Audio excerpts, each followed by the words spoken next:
Namaskar and welcome back to the channel. So we are back to discuss the topic called examination of the nervous system. तो बहुत सारी videos cover करते करते basic concepts cover करते करते हम clinical examination of nervous system पे आ चुके हैं, जिसमें हमने लास्ट वीडियो में स्पीच एंड लैंग्वेज का टॉपिक शुरू किया था। और हमारी जो रेफरेंस बुक है इस पूरी सीरीज़ की वो है Hutchinson's clinical methods 21st edition. This is a very long series and I am sure ये बहुत सारी वीडियोस और लेने वाली है। तो स्पीच एंड लैंग्वेज के बारे में हमने डिस्कस किया था और ये पता चला था हमें कि डिसआर्थरिया और एफेसिया दो अलग अलग प्रॉब्लम्स है स्पीच एंड लैंग्वेज की, जिनको हमें डिफ्रेंशिएट करना आना चाहिए। इन दोनों के बीच में डिफरेंस जानने के लिए आप पिछली वीडियो को देख सकते हैं, उस पर क्लिक करके देख सकते हैं कि डिसआर्थरिया और एफेसिया के बीच में क्या फ़र्क होता है। अब हम टाइप्स ऑफ डिसआर्थरिया कवर करेंगे इस वीडियो में। तो हमने 4 टाइप्स के मेन डिसआर्थरिया जो है देखे थे कि हचिंसन में दिया हुआ है कि 4 टाइप के मेन डिसआर्थरिया होते हैं, cerebellar, स्यूडोबल्बर, bulbar and cortical dysarthria.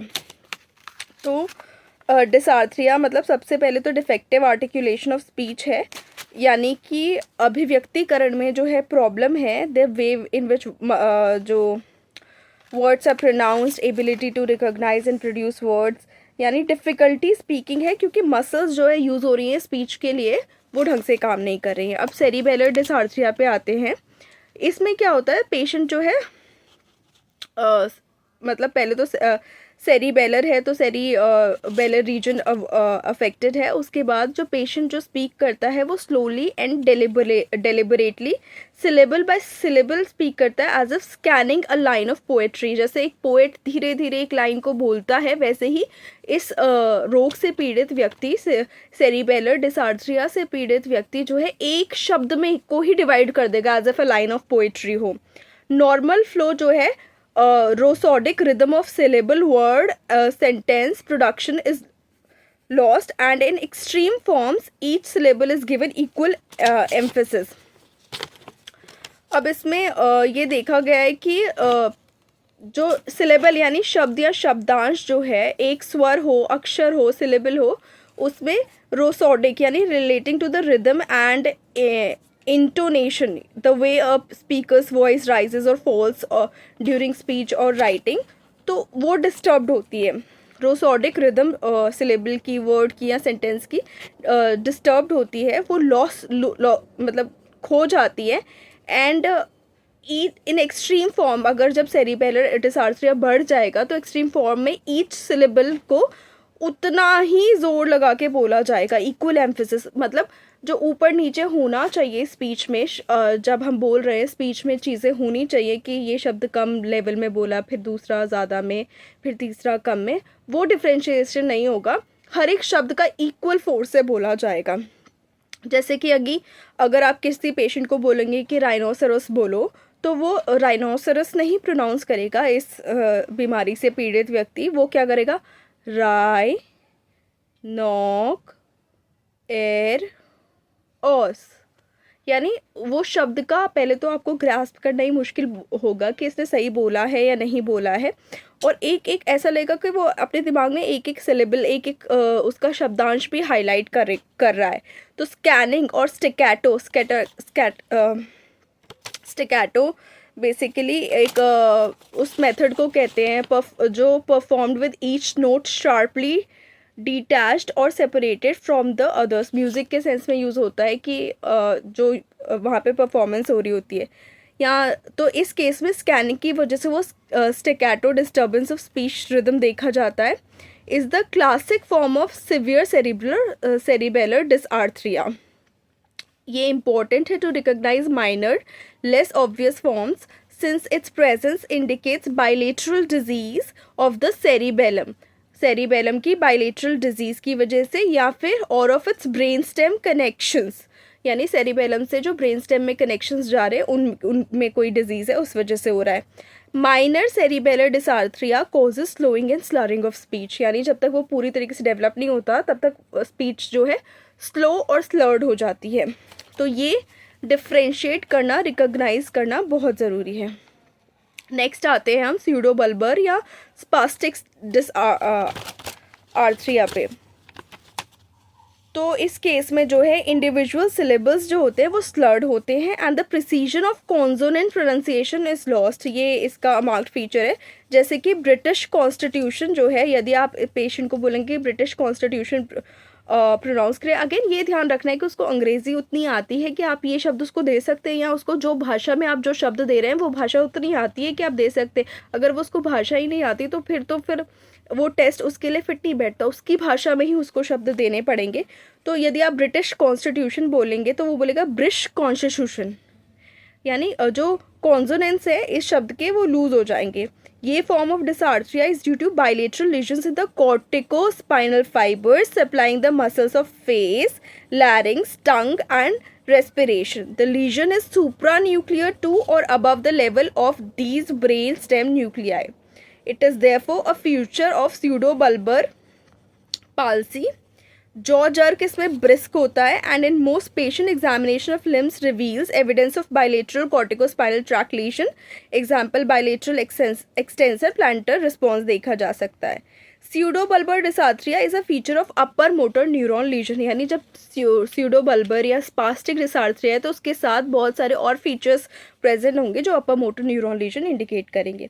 Dysphagia देखा जा सकता है जो कॉमनली एसोसिएटेड या prominent associated feature with particular difficulty in swallowing liquids including saliva, मतलब डिफिकल्टी इन स्वॉलोइंग तो है ही है इसमें, लेकिन लिक्विड्स के लिए ज़्यादा डिफिकल्टी है। There is often emotional incontinence देखी जा सकती है इस पेशेंट में, inappropriate production of released laughter or more commonly crying in response to an attempt to communicate। मतलब जब भी कम्युनिकेट करेंगे तो वो या तो हंसी छूट जाएगी जो कॉन्टिन्यूस रहेगी, या रोने लगेंगे क्योंकि वो मतलब कम्युनिकेट करना चाह रहे हैं बट वही रिएक्शन उनकी बॉडी से निकल रहा है। कभी कभी sometimes a patient with a profound pseudobulbar palsy may be unable to make a sound although comprehension is normal, मतलब समझ पाएंगे लेकिन शायद साउंड नहीं मेक कर पाए बिल्कुल भी। ये इसको एफोनिया कहते हैं कि कोई भी साउंड प्रोडक्शन नहीं हो रहा है। हिस्टेरिकल एफोनिया में जो फोनेशन होता है अकर्स ड्यूरिंग स्पॉन्टेनियस और वॉलंटरी कफिंग, जब हिस्टेरिकल एफोनिया होता है। लेकिन जब सिंगिंग में भी ऐसा देख सकते, लेकिन सिंगिंग में सिंगिंग में भी ऐसा देख सकते हैं, लेकिन स्यूडोबल्बर एफोनिया में कफिंग जो है साइलेंट हो जाएगी, मतलब खांसी के वक्त भी आवाज़ नहीं आ रही है स्यूडोबल्बर डिसआर्थरिया के केस में या स्यूडोबल्बर एफोनिया के केस में, टू बी मोर स्पेसिफिक, ऐसा देखा जाएगा। नेक्स्ट इस बल्बर डिसआर्थरिया। बल्बर पाल्सी के केस में ये चीज़ देखी जा सकती है। बल्बर पाल्सी बेसिकली कंडीशन है जहाँ मसल्स इफेक्ट होती हैं जो swallowing, chewing, head and neck के मूवमेंट के लिए यूज़ होती है, जिसमें difficulty swallowing, excessive drooling, slurred speech, weak jaw देखा जा सकता है। तो bulbar palsy due to lower motor neuron lesions affecting the speech musculature results in non specific slurring of speech. Slurring यानी प्रोनाउंस जो है क्लियर नहीं होता प्रोनाउंसिएशन, एंड ऐसा लगता है कि पेशेंट ड्रंक है, नॉर्मली बोल रहा है तब भी ऐसा लगता है वो ड्रंक है। This is usually readily separated from other forms of dysarthria, क्योंकि भाषा ही ऐसी लग रही है कि नॉर्मल में भी ऐसा लग रहा है कि पी के बोल रहा है patient. There are usually other features of bulbar palsy, particularly dysphagia यानी स्वॉलोइंग में डिफिकल्टी है। Fluids tend to be regurgitated through the nose and solid foods are difficult to swallow. अब स्यूडोबल्बर में देखा था कि फ्लूइड्स जो है डिफिकल्ट टू सोलो हैं, सॉलिड से ज़्यादा डिफिकल्ट टू सोलो है, लेकिन इसमें तो रिगर्जिटेट ही हो रहे हैं, वापस ही आ रहे हैं, और सॉलिड फूड्स जो है डिफिकल्ट टू सोलो है। पैलेटल एयर एस्केप में बी ऑडिबल ड्यूरिंग फोनेशन, यानी जब बोल रहा है तो वेलोफेरेंजियल इंसफिशिएंसी या पैलेटल एयर एस्केप देखा जा सकता है, यानी एक कंडीशन जहाँ पे एयर एस्केप करता है through the knows during speech can cause a nasal sound and other speech issues. Soft palate doesn't close against the back of the throat during speech, ये देखा ऐसा लगेगा पेशेंट नाक से बोल रहा है, हमेशा से ऐसा लगने लगेगा। फिर आते हैं कॉर्टिकल डिसआर्थरिया पे, चौथे टाइप के डिसआर्थरिया पे। यहाँ पे इरेगुलर हेसिस्टेंसी है इन वर्ड प्रोनाउंसिएशन, यानी झिझक है associated with difficulties in abstract volitional movements of the lips and tongue. Volitional यानी वॉलंटरी जो मूवमेंट्स होते हैं related to the use of one's will, उन movements of the lips and tongues में दिक्कत होगी। ओरोफेशियल एप्रेक्सिया देखने को मिलेगा, a condition that makes it difficult to control the muscles used for facial movements. Cortical dysarthria is associated with aphasia ज़्यादातर। Due to left frontal and temporal lobe lesions, यानी cortical dysarthria होगा तो aphasia भी साथ में associated होगा. It never occurs as an isolated abnormality and the term cortical dysarthria should therefore be used with caution, क्योंकि हमेशा वो एफेजिया के उसमें ही एसोसिएटेड ही ज़्यादातर होता है, आइसोलेशन में नहीं होता. अब जैसे फॉर्मल टेस्ट आपको देने हो डिसार्थ्रिया में तो हचिंसन एडवाइस करते हैं कि nonsense syllables that test the lips and jaw, for example pa and ta the tip of the tongue sa and the body of the tongue ka are useful. यानी जो सिलेबल्स हैं, जो different चीज़ें, lip को test कर रहे हैं, tip को टेस्ट कर रहे हैं, बॉडी को टेस्ट कर रहे हैं टंग की, तो वो आप दे सकते हैं. And they can be combined into repetitive task, मतलब आप रिपीटेटिव वर्ड्स दे सकते हैं कि प ट क, मतलब सारी चीज़ें, लिप टेस्ट हो रहा है, tip of the tongue test हो रही है और बैक ऑफ द टंग या बॉडी ऑफ द टंग भी टेस्ट हो रही है. एंड फ ख ये दे सकते हैं to evaluate rhythm and prosody more objectively. The repetition rate is slowed in patients with dysarthria of any cause. इनका repetition slow होगा क्योंकि उससे बोलने में डिफ़िकल्टी होगी ऐसे पेशेंट को. तो यहाँ हम डिसार्थ्रिया के बारे में जितना हचिंसन में दिया हो उतनी इन्फॉर्मेशन पूरी करते हैं. नेक्स्ट वीडियो में हम कवर करेंगे aphasia and then gradually we will proceed to other forms of clinical examination of nervous system as and how mentioned in this chapter in this book. So that's it for this video. Please like the video, share the video and subscribe to the channel. And do not forget to hit the bell icon. Thank you so much.